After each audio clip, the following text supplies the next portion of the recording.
It was the first day of senior year, and I could already feel the weight of expectations pressing down on me. As captain of the soccer team, everyone looked at me as if I had the key to victory, not just for our games, but for the upcoming sports festival. Winning MVP wasn't just an honor, it felt like my destiny. I walked into the cafeteria during lunch break, scanning the room instinctively. That's when I saw him, Isaiah Johnson. He sat at a table surrounded by his basketball teammates, laughing loudly while sketching something in a notebook. His high-top fade caught my eye first, sharp and clean, and then there was that ridiculous gap-toothed grin that seemed too carefree for someone so intimidating on the court. We'd met before, briefly, during last year's festival. Back then, we were competitors vying for attention, though neither of us won MVP. This year, it was personal. I couldn't let some basketball jock steal what I worked so hard for. Mateo, Elena called out, snapping me out of my thoughts. She slid next to me, stealing fries off my tray. What are you staring at? Nothing, I muttered, tearing my gaze away from Isaiah. But even as I turned back to my sister, I couldn't shake the image of. The rivalry began in earnest during practice sessions. Our schedules overlapped frequently since both teams trained in the main gym. Every time I passed by the basketball court, Isaiah would glance up, smirk, and say something cocky like, "Better watch out, Ramirez. I'm coming for that trophy." And every time I'd respond with equal bravado. "Keep dreaming, Johnson. You'll never beat me." But beneath the surface, I felt uneasy. Not because I doubted myself, I knew I was good, but because Isaiah exuded this unshakable confidence that unsettled me. On the court, he was unstoppable. Off it, he carried himself with a quiet assurance that made people gravitate toward him. One afternoon, after another grueling practice, Coach Alvarez pulled me aside. "You're distracted, Mateo," he said bluntly. "If you want to win MVP, you need to focus." "I am focused," I snapped, maybe a little too defensively. But deep down, I knew he was right. Something about Isaiah kept creeping into my mind, whether I liked it or not. Then came the accident. It happened during one of their practice matches. I was finishing up drills on the soccer field when I heard shouting from the basketball court. Curious, I jogged over and froze. Isaiah lay sprawled on the ground, clutching his ankle. His teammates crowded around him, panicked voices filling the air. I should have left. After all, this was my chance to get ahead without competition. But instead, I found myself pushing through the crowd. "What happened?" I asked Jerome, who looked pale. "He twisted it bad," Jerome replied. "He can't walk." For reasons I didn't fully understand, I knelt beside Isaiah. "Hey," I said softly, "can you stand?" He looked up at me, pain etched across his face. For once, his usual bravado was gone. "I think I broke it," he admitted. Against my better judgment, I helped him to his feet and supported him as we limped toward the nurse's office. It was awkward, his height made it difficult to balance, but neither of us said a word until we reached the door. "Thanks," he murmured before disappearing inside. That night, I couldn't sleep. All I could think about was how vulnerable he'd looked. Vulnerable wasn't a word I associated with Isaiah Johnson. And yet, it intrigued me. Over the next few weeks, I started seeing more of Isaiah. At first, it was accidental. We'd bump into each other in the hallway or pass by during free periods. Then one day, Ms. Thompson stopped me outside the art room. "Mateo, do you have a minute?" she asked. When I hesitated, she added, "It's about Isaiah." Curiosity got the better of me. Inside the art room, sketches covered every available surface. Some were abstract, others detailed portraits, but they all shared one theme: love. Queer love. "These are Isaiah's," Ms. Thompson explained. "He doesn't show them to anyone except me. But I think he trusts you." My chest tightened. "Why me?" She smiled knowingly. "Because you've been checking on him." because you care. Later that week, I mustered the courage to ask Isaiah about his art. We were sitting in the bleachers after physical therapy, watching the sunset paint the sky orange and pink. So I began casually. Ms. Thompson showed me your drawings. His expression shifted instantly. You weren't supposed to see those, he said sharply, standing up. I grabbed his wrist. Wait, they're incredible. Why don't you share them? Because people wouldn't understand, he shot back, pulling away. They judge me, maybe even hate me. Something inside me broke hearing that. Here was this guy, a star athlete, confident and bold, who hid such a huge part of himself out of fear. Suddenly, I realized we weren't so different. I get it, I said quietly. I hide things too. The air between us shifted after that conversation. It wasn't immediate, but there was a new layer to our interactions, a quiet understanding that neither of us had expected. Isaiah began opening up more, not just about his art, but about the pressures he faced as a basketball star.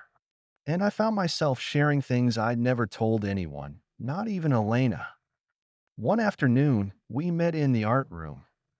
Miss Thompson had given me permission to hang out there while Isaiah worked on a new piece. He sat at one of the easels, sketching furiously, his brow furrowed in concentration. I leaned against the wall, watching him. You're really good, I said, finally breaking the silence. Like, seriously good. He glanced over his shoulder, smirking slightly. You don't have to say that just because you feel sorry for me. I'm not. I insisted. I mean it. Your work, it's powerful. It tells stories. His smirk softened into something warmer, a small smile that made his gap-toothed grin even more endearing. Thank Mateo. That means a lot. For the first time, I noticed how vulnerable he looked when he drew. The confident athlete I'd always seen on the court was still there, but now I could see the sensitive artist underneath. It made me realize how much strength it took for him to be both. As weeks turned into months, our rivalry faded into the background.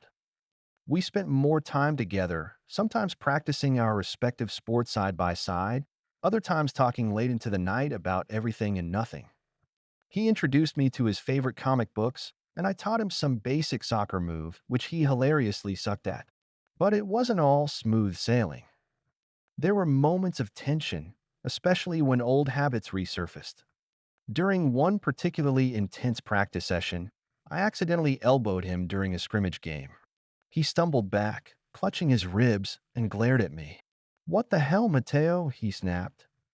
I didn't mean to. I protested, though guilt gnawed at me. Are you okay? He sighed, rubbing his side. Yeah, I'm fine. Just try to keep your head in the game, all right? It stung, hearing that tone from him again. For a moment, I wondered if we were slipping back into being rivals. But then he grinned and added, besides, if you hurt me too bad, who's going to beat you at MVP? I laughed despite myself. In your dreams, Johnson. That night, as I lay in bed replaying the incident in my mind, I realized something important. I cared about what he thought of me, more than I wanted to admit. Things came to a head during the semifinals of the sports festival. Both Isaiah and I had advanced far enough to compete directly against each other in a series of challenges designed to test athleticism, teamwork, and leadership. The final event, a relay race combining elements of both soccer and basketball.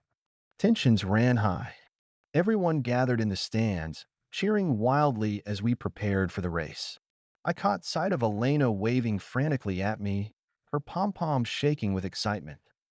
Across the field, Jerome stood next to Isaiah, whispering words of encouragement. When the whistle blew, adrenaline surged through me. I sprinted forward, dribbling the soccer ball toward the first checkpoint. Isaiah was close behind, moving with the same effortless grace that always made him stand out on the court.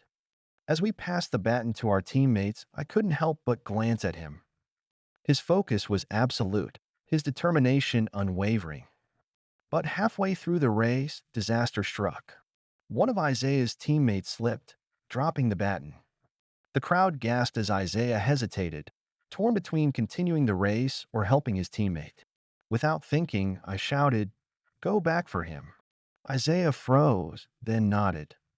He rushed to his fallen teammate, lifting him up and ensuring he was okay before grabbing the baton and finishing the leg of the race. By the time he reached the final stretch, we were neck and neck. In that moment, I didn't care about winning anymore.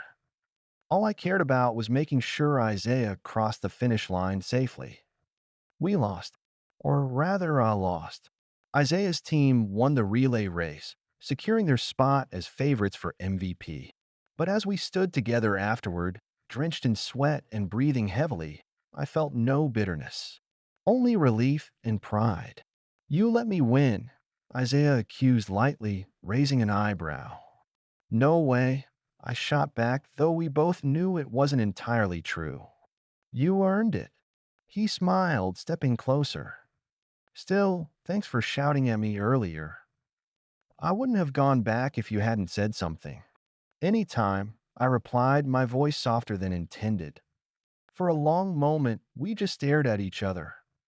Then, almost hesitantly, Isaiah reached out and brushed a strand of hair from my forehead. My heart raced. Before I could second-guess myself, I leaned in and kissed him. It was brief but electric. When we pulled apart, Isaiah's cheeks were flushed, and his gap-toothed grin was wider than ever. "So," he said, scratching the back of his neck nervously, "does this mean we're done being rivals?" I chuckled, wrapping an arm around his shoulders. "Let's call it a friendly competition." From that day on, our bond only grew stronger. Together, we learned to embrace who we truly were, both on and off the field. And though the road ahead wouldn't always be easy, I knew we'd face it together. Months later, Isaiah's artwork was featured in a local gallery, earning him recognition beyond Lincoln Heights. Meanwhile, I led the soccer team to victory in regional championships. On the night of the award ceremony, Isaiah pinned a small drawing onto my jacket, a cartoon version of us holding hands under a trophy labeled MVP. "Consider it a joint award," he teased. As we walked home together under the stars, I realized something. Sometimes the greatest victories aren't the ones you chase alone. Sometimes they're the ones you share with someone special. The line between friendship and something more began to blur. It wasn't just the lingering glances or the way Isaiah's laughter seemed to echo in my mind long after we parted ways. It was the little things. The way he'd nudge me playfully during practice, his hand brushing against mine a second longer than necessary. Or how he'd lean close when explaining a basketball move, his breath warm against my ear. One evening, after a particularly grueling day of training, we found ourselves alone in the gym. The lights were dimmed, casting soft shadows across the polished wooden floor. Isaiah sat on the bleachers, sketching in his notebook while I stretched nearby. My eyes kept drifting toward him, his focused expression, the way his pencil moved effortlessly over the page. "You're staring again," he teased without looking up. I froze, caught red-handed. "I am not."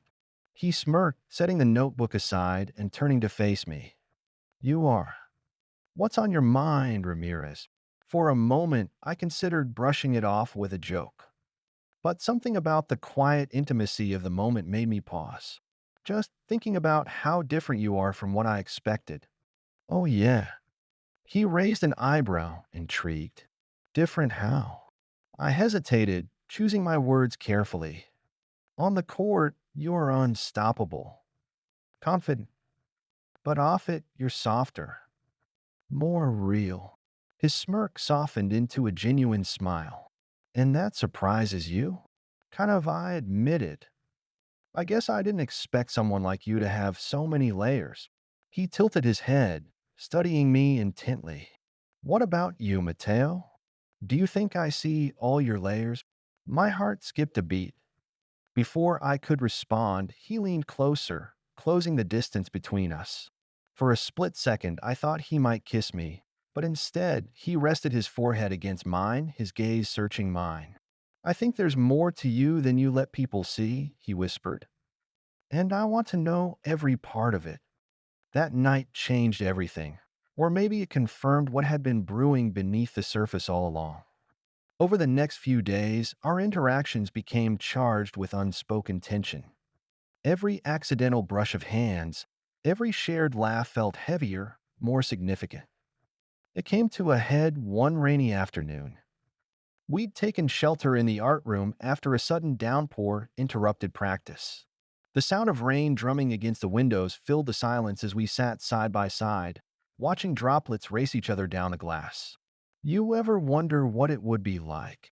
Isaiah asked suddenly, his voice low. What? I turned to look at him, confused. To kiss someone you shouldn't, he clarified, his cheeks flushing slightly. Someone who drives you crazy but also makes you feel alive. My pulse quickened. Was he talking about me? About us? Yeah, I murmured. Eva van dead.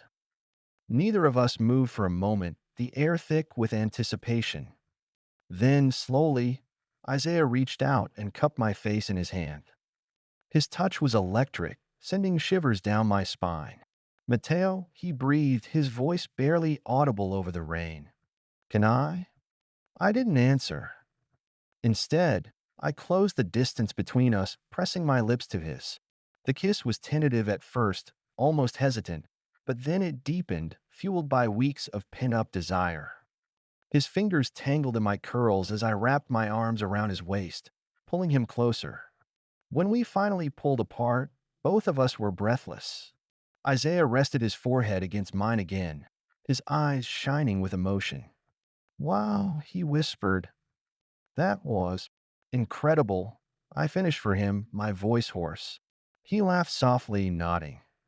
Yeah, incredible. Being with Isaiah felt natural in a way I hadn't anticipated.